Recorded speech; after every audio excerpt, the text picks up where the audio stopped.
Afghanistan is the graveyard of empires, मतलब अफगानिस्तान साम्राज्यों की कब्रगाह है। सदियों पुरानी ये कहावत हर दौर में सच साबित हुई। सिकंदर, मुगल, अंग्रेज, सोवियत यूनियन और अब अमेरिका इसके उदाहरण है। 2001 में अमेरिका अफगानिस्तान आया था, 61 लाख करोड़ रुपए खर्च कर दिए, 2300 से ज्यादा अमेरिकी सैनिक मारे गए। इसके बावजूद उसे अफगानिस्तान छोड़कर जाना पड़ा।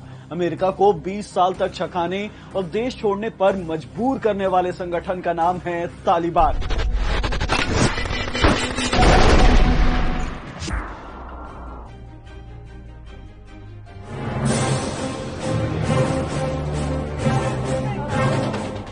उन्नीस में जब अफगानिस्तान में सोवियत संघ की सेना आई तो इन्हें भगाने के लिए कई सारे मुजाहिदीन समूहों ने हथियार थाम लिया और जब सोवियत सेना वापस लौटी तो ये समूह आपस में ही लड़ने लगे। तब मुल्ला मोहम्मद उमर नाम के एक लड़के ने भी पश्तून युवाओं के साथ एक संगठन बनाया और इसे नाम दिया तालिबान। इन्होंने साल 1994 में कांधार, 1995 में हेरात और 1996 में राजधानी काबुल पर कब्जा कर लिया। राष्ट्रपति बुरहानुद्दीन रब्बानी को सत्ता से हटाकर मुल्ला मोहम्मद उमर अमीर अल मोमिनीन बन गए। अमीर अल मोमिनीन यानी कि सर्वोच्च कमांडर। अगर हमारे देश की भाषा में बात करें तो राष्ट्रपति। तालिबान के राज में एक मुख्य लीडर होता है यानी कि अमीर अल मोमिनीन। इसके नीचे 3 डिप्टी लीडर होते हैं। फिर आती है लीडर काउंसिल की बारी जिसमें 26 सदस्य होते हैं और फिर अलग अलग विभागों के कमीशंस जिसे कैबिनेट भी कहते हैं। इसमें मिलिट्री, पॉलिटिकल और इकोनॉमिक समेत 16 विभाग होते हैं।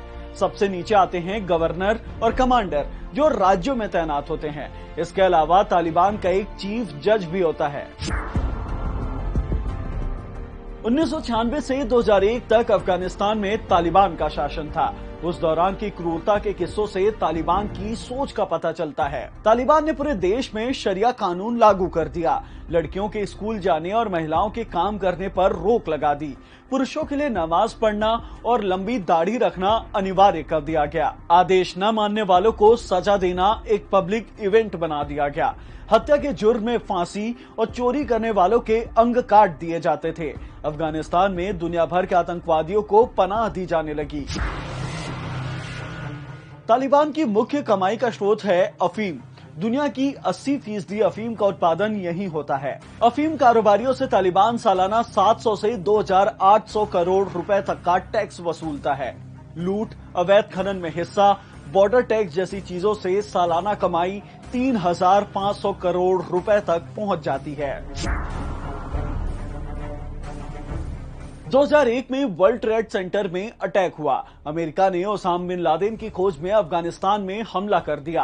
आपको साल दर साल घटनाएं दिखाते हैं। अक्टूबर 2001 में अमेरिका ने हमला किया। दिसंबर 2001 तक तालिबान पश्त हो गया। 2010 से 11 तक अफगानिस्तान में अमेरिकी सेना की संख्या 1 लाख तक पहुंच गई। 2013 में तालिबान ने कतर में ऑफिस खोला। अप्रैल 2013 में मुल्ला उमर, नवंबर 2013 में हकीमुल्ला महसूद और 2016 में मुल्ला मंसूद मारा गया। इस दौरान साल 2001 से 19 तक अमेरिका ने 61 लाख करोड़ रुपए खर्च किए। 2300 अमेरिकी सैनिक और 64,100 अफगान सैनिकों की मौत हुई। 1,11,000 से ज्यादा अफगान नागरिकों की जान चली गई। इस भीषण तबाही और खर्च के बाद भी अमेरिका को कुछ हासिल नहीं हुआ। 2014 में अमेरिकी सेना की वापसी की चर्चा शुरू हो गई। तालिबान के बढ़ते प्रभाव से भारत, पाकिस्तान और चीन की चिंताएं बढ़ गई हैं। जैसे भारत को अपने किए 22,000 करोड़ रुपए के इन्वेस्टमेंट और पाकिस्तान की बढ़ती पकड़ की चिंता है। पाकिस्तान को अपने यहां घुसने वाले शरणार्थियों और दोबारा पाकिस्तानी तालिबान के सक्रिय होने की चिंता है। ऐसे ही चीन को डर है कि तालिबान के राज में दोबारा ईस्ट तुर्किस्तान मूवमेंट को पनाह और मदद मिल सकती है जो कि शिनजियांग से जुड़ा हुआ है। तालिबान के भविष्य का एजेंडा साफ है, अफगानिस्तान के बड़े क्षेत्र पर कब्जा करना। अब भी उसके पास 85,000 से ज्यादा लड़ाके हैं। तालिबान सिर्फ अफगानिस्तान में अपनी हुकूमत चाहता है।